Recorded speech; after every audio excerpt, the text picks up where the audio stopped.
जय हिंद। इस वीडियो के द्वारा चंद्रगुप्त द्वितीय की ध्वजधारी प्रकार की मुद्राएं और उनके द्वारा प्रवर्तित कराई गई उनकी चक्र विक्रम प्रकार की मुद्राओं को देखेंगे। चंद्रगुप्त द्वितीय की जो कुछ अन्य मुद्राएं हैं, उनके जो अन्य प्रकार हैं, उसकी चर्चा इसके पहले की वीडियो में की गई है, आप उसको देख सकते हैं। तो इनकी जो ध्वजधारी प्रकार की मुद्राएं हैं वो काशी हिंदू विश्वविद्यालय की कला भवन में संग्रहित है। और इस प्रकार की मुद्रा जो चंद्रगुप्त द्वितीय की मिलती है, उसके विषय में विद्वानों ने अलग अलग मत रखा है। जैसे कि डॉक्टर छाबड़ा ये मत रखते हैं कि ये जो मुद्राएं हैं वो चंद्रगुप्त प्रथम की थी। ये इन मुद्राओं को चंद्रगुप्त प्रथम की मुद्रा मानते हैं क्योंकि इसके पूर्व भाग और पृष्ठ भाग, मतलब कि फ्रंट साइड पर और बैक साइड पर विक्रम का अंकन नहीं मिलता, विक्रम विरुद्ध का अंकन नहीं मिलता। और हम ये जानते हैं कि चंद्रगुप्त द्वितीय को विक्रम आदित्य भी कहा जाता था और उसकी कुछ जो अन्य मुद्राएं मिली हैं उस पर विक्रम विरुद्ध का अंकन भी मिलता है। लेकिन इन मुद्राओं पर विक्रम का अंकन न मिलने के कारण डॉक्टर छाबड़ा ये मानते हैं कि ये चंद्रगुप्त प्रथम की मुद्राएं थी। उनका यह भी मानना है कि चंद्रगुप्त द्वितीय ने ध्वजधारी प्रकार की मुद्राओं का प्रचलन नहीं करवाया था और ये जो मुद्रा मिली है वो संभव है कि कुमार देवी की मृत्यु के बाद चंद्रगुप्त प्रथम ने इसका प्रचलन करवाया हो। और इन मुद्राओं पे जो परम भागवत की उपाधि मिलती है उसके विषय में जो मत रखा गया है वो ये कि जो गुप्त शासक थे, ये हम जानते हैं कि वो वैष्णव मतावलंबी थे, वैष्णव धर्म के अनुयायी थे। तो ये भी संभव है कि चंद्रगुप्त प्रथम ने भी इस बिरुद को धारण किया हो, वैष्णव की उपाधि को धारण किया हो, परम भागवत की उपाधि को धारण किया हो। तो कुल मिलाकर जो डॉक्टर छाबड़ा है वो ये मानते हैं कि ये जो मुद्रा मिल रही है, ध्वजधारी प्रकार की मुद्राएं चंद्रगुप्त द्वितीय के काल में, वो उनकी ना होकर चंद्रगुप्त प्रथम की मुद्रा है। लेकिन इसी के विपरीत जो मुद्रा शास्त्री पीएल गुप्ता है वो ये मानते हैं कि ये चंद्रगुप्त द्वितीय की ही मुद्रा चंद्रगुप्त द्वितीय की ही मुद्रा थी। अब ध्वजधारी प्रकार की इन मुद्राओं के पूर्व भाग पर और पृष्ठ भाग पर क्या अंकन मिल रहा है उसको देखें तो इसके फ्रंट साइड पर पूर्व भाग पर प्रभा मंडल से युक्त राजा का अंकन है। राजा वाम मुख है, अर्थात राजा का जो मुख है वो बाएं साइड है। उसने कोट पैजामा और आभूषण को धारण किया हुआ है। राजा के दाहिने हाथ में वेदिका से आहुति डालते हुए दिखाया गया है और बाएं हाथ में उसने ध्वज या फिर दंड धारण किया हुआ है। तो राजा का अंकन किस प्रकार से है कि राजा वाम मुख है, कोट पैजामा आभूषण धारण किया हुआ है, अपने दाहिने हाथ से एक वेदिका में आहुति डालते हुए प्रदर्शित किया गया है और बाएं हाथ से बाएं हाथ में ध्वज लिया हुआ अंकित है। वेदिका के ही पीछे पूर्व भाग पर गरुड़ ध्वज का भी अंकन मिलता है और पूर्व भाग पर बाएं हाथ के नीचे ही एक लेख मिल रहा है, वो लेख है चंद्रगुप्त।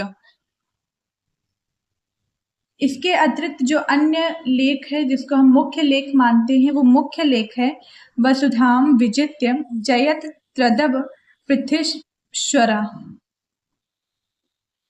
और इसके अतिरिक्त जो अन्य लेख मिल रहा है जिसको कि मुख्य लेख मानते हैं वो है वसुधाम विजित्य जयत त्रदव पृथ्वीश्वरा। इस प्रकार का लेख मुद्रा पर मिलता है जिसका शुद्ध रूप विद्वानों ने माना है वसुधाम विजित्य जयते त्रिदिवम पृथ्वीश्वरः।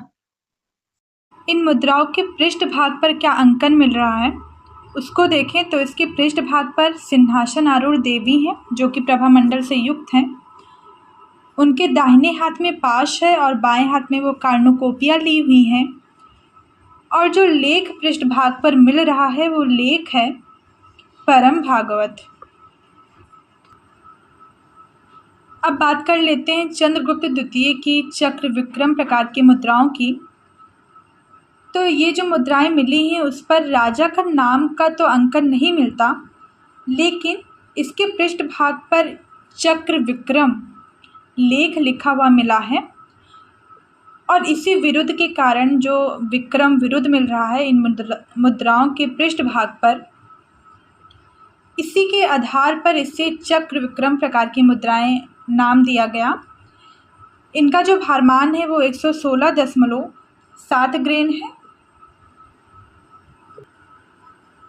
इन सिक्कों के पूर्व भाग पर क्या अंकन है, उसमें जो अंकन मिलता है पूर्व भाग पर भगवान विष्णु का अंकन है, जिसका सिर अनावृत है, मतलब ढका हुआ नहीं है, और दोहरे प्रभा मंडल से युक्त है, मतलब जो प्रभा मंडल का अंकन किया गया है वो दोहरा अंकन है।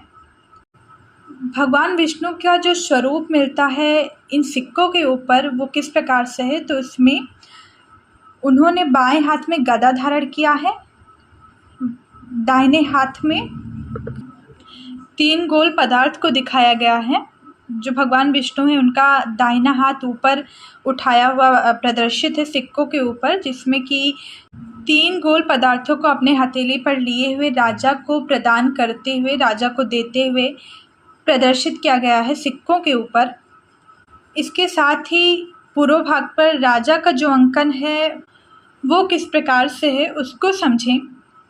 तो जो राजा है वो भगवान विष्णु के द्वारा प्रसाद को ग्रहण कर रहा है। प्रसाद मतलब कि वही 3 गोल पदार्थ जो विष्णु भगवान के हाथ में अंकित है, उसी को दाहिने हाथ से राजा के द्वारा लेते हुए दिखाया गया है। राजा का जो बायां हाथ है वो उसकी तलवार की मोट पर है और वो प्रभा मंडल से युक्त है। इसके साथ ही एक जो राजकीय वेशभूषा होती है, जो राजकीय वस्त्र आभूषण से सुसज्जित करके राजा का अंकन मिलता है इन सिक्कों के ऊपर।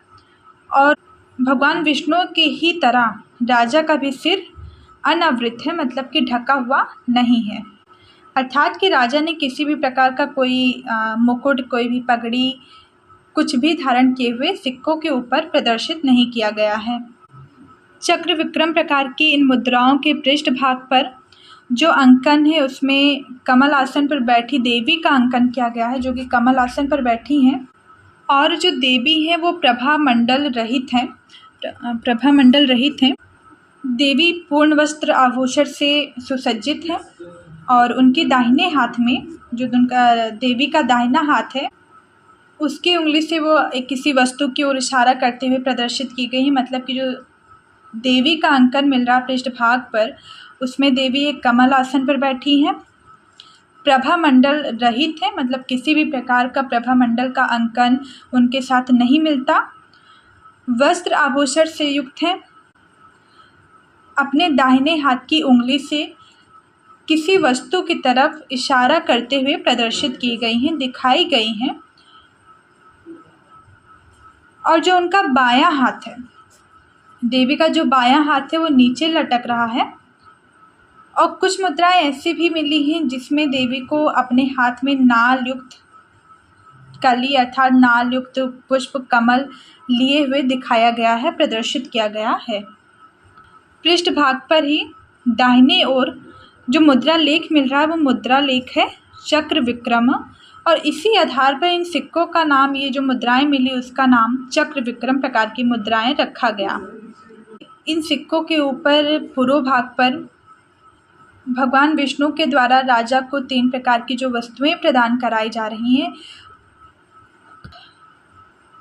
उसके विषय में हेलियोडोरस के बेस नगर गरुड़ ध्वज जो स्तंभ लेख है उसमें 3 प्रकार के अमृत पदों का उल्लेख किया गया है, जिसका समीकरण विष्णु के द्वारा प्रदान किए जा रहे इन 3 गोल पदार्थों से किया जाता है, जिसमें दम, त्याग और अप्रमाद जैसी सद्गुणों का उल्लेख है, जिसके माध्यम से व्यक्ति या मनुष्य स्वर्ग को प्राप्त कर सकता है। इसी के साथ ही महाभारत में भी इन 3 वस्तुओं का वर्णन मिलता है जो कि स्वर्ग प्राप्ति का साधन माना गया है, जिसमें दम, त्याग और अप्रमाद की ही बात कही गई है। तो इन्हीं उल्लेखित साक्ष्यों के आधार पर ये माना जाता है कि राजा को जो ये 3 वस्तुएं प्रदान कराई जा रही हैं, मुद्राओं के पूर्व भाग पर जो अंकन मिलता है वो दम, त्याग और अप्रमाद ही होगा। अब इसमें ये जो दम का अर्थ है, वो दम का अर्थ है अपने इंद्रियों को अपने वश में रखना, अपनी जो वासनाएं हैं, जो क्रोध हैं, द्वेष है, उनका दमन करना। और जो त्याग का संदर्भ है, वो त्याग का संदर्भ क्या है कि जो सांसारिक मोह है, माया है, उसको त्यागना। तो दम का क्या तात्पर्य है? दम का तात्पर्य है इंद्रियों पर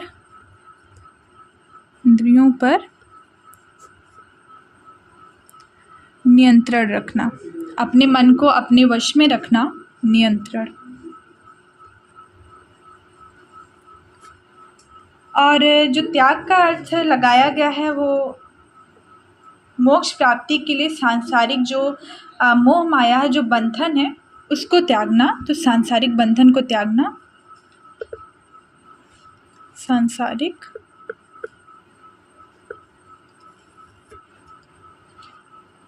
और यहाँ जो अप्रमाद का अर्थ है, वो अप्रमाद का अर्थ क्या है कि आप सतर्क रहें, जागरूक रहें अपने कर्तव्यों के प्रति, अपने उत्तरदायित्वों के प्रति। और यदि शासक भी है तो उसका जो कर्तव्य है, जो दायित्व है, वो उसको पता होना चाहिए।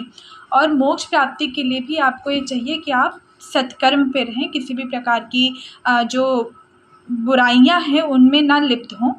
तो इस प्रकार से जो अप्रमाद है वो सावधानी और सतर्कता को प्रदर्शित करता है। सावधानी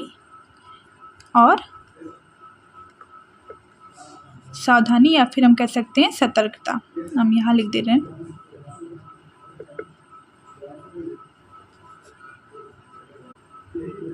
तो ये था चंद्रगुप्त द्वितीय की ध्वजधारी और चक्र विक्रम प्रकार की मुद्राएं, जिनका वर्णन, जिन पर चर्चा इस वीडियो में की गई। तो वीडियो अगर आपको पसंद आई हो तो प्लीज़ वीडियो को लाइक, शेयर और सब्सक्राइब ज़रूर करें। Thank you.